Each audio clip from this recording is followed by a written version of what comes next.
Have you ever looked at your bank account after a long week of hard work only to feel like your money's slipping through your fingers no matter how much you earn? You know you're doing your best, but somehow the savings don't grow and investing feels like a whole new world that you don't belong to. I get it. You're probably wondering, what's the point of all this hard work if it never seems to pay off? You try cutting back on spending, you skip lattes, you eat in, and yet at the end of the month, you're still left with barely enough to show for it. And you're not alone. We're constantly told to save more, work harder, and sacrifice today for a better tomorrow. But what happens when your better tomorrow feels just out of your reach? That consistent pressure to do more, save more, make more is exhausting. It makes you feel like no matter how much effort you put in, there's always, and I mean always, something slipping away.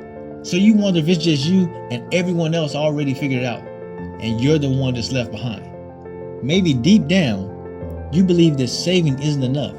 You feel guilty that every time you say no to that night out or avoiding buying things that others are getting, you think, if I'm not spending, I'm missing out.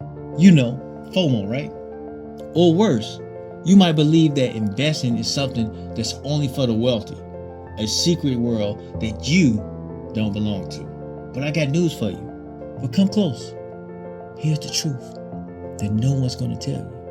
You don't have to make more to feel more secure. You don't have to have a ton of money to build wealth.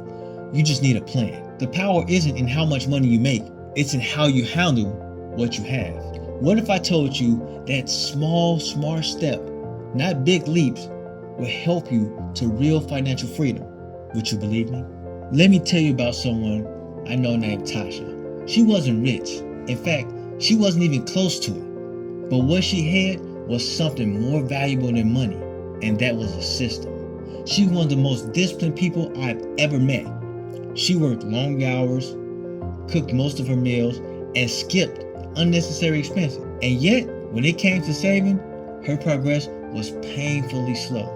She knew she was doing everything right, but it still felt like she was barely getting by. Then, one night, after another exhausting shift, Tasha sat in her car, staring at her bank app, drained. She asked herself a question that would change everything for her. And that question was, is this all my hard work adds up to? A couple of measly bucks? That question hit her like a ton of bricks. It wasn't just about earning more or working harder. It was about doing it smarter. That night, she made a decision, not just to save, but to save with purpose. Not just to invest, but to invest with confidence, with intention.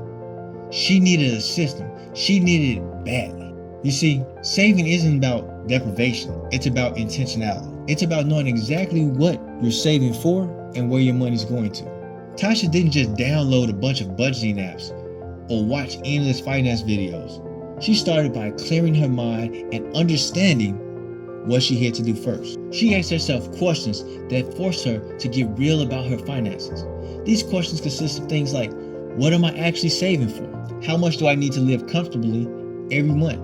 What would true financial freedom look like for me, and how much would that cost? After doing this, she didn't just take notes, she took action with something simple, the 50-30-20 rule. That we talked about this before, but I'm not just saying that because it's popular. This system works. It's straightforward and gives instructions to your spending. Here's how Tasha used it. She put 50% of her income into essentials, her rent, food, utilities. Then she took 30%, and that went to all the things that she wanted, the things that improves her quality of life, but wasn't really necessities. This was things like her eating out, going to the movies, shopping, getting her hair and nails done, manicures, pedicures, massages, self-care. And 20% went directly into her savings and debt payoff. But she didn't stop there. No.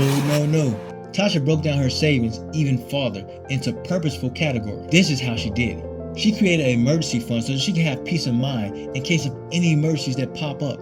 She had a growth fund to invest in her future. And she had a freedom fund.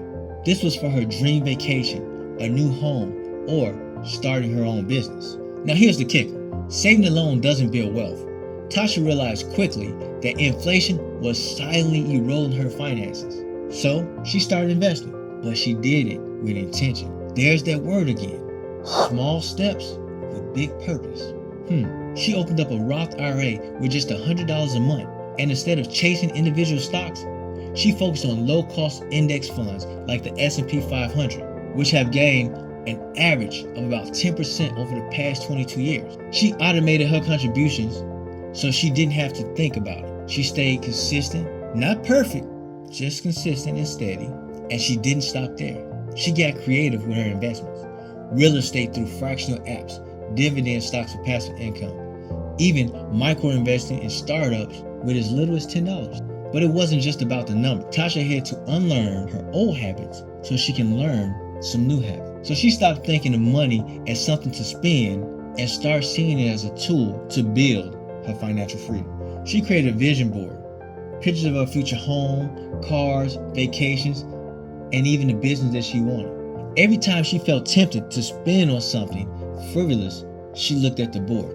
Now, Tasha isn't rich yet, but she's not where she used to be. Her savings are growing, her investments are building, slowly but surely, and most importantly, she's in control. The anxiety and stress have decreased significantly. She has peace of mind, which no paycheck can buy that. She's building the life she wanted, one step at a time. So let me ask you this. If you can feel that way too, or even better, what if you could stop surviving and start thriving? What if your money can work harder than you do to create you a better future? What would you do? Here's what I want you to do right now. 1, start tracking every penny you make. You can use the YGI budgeting tool to do it easily and see your progress visually. The link is in the description. 2, separate your savings with intention. And 3, begin investing with small steps, even if it's just $10. Because the truth is, it's not about how much you make, it's about what you do with what you make. So if this video opens your eyes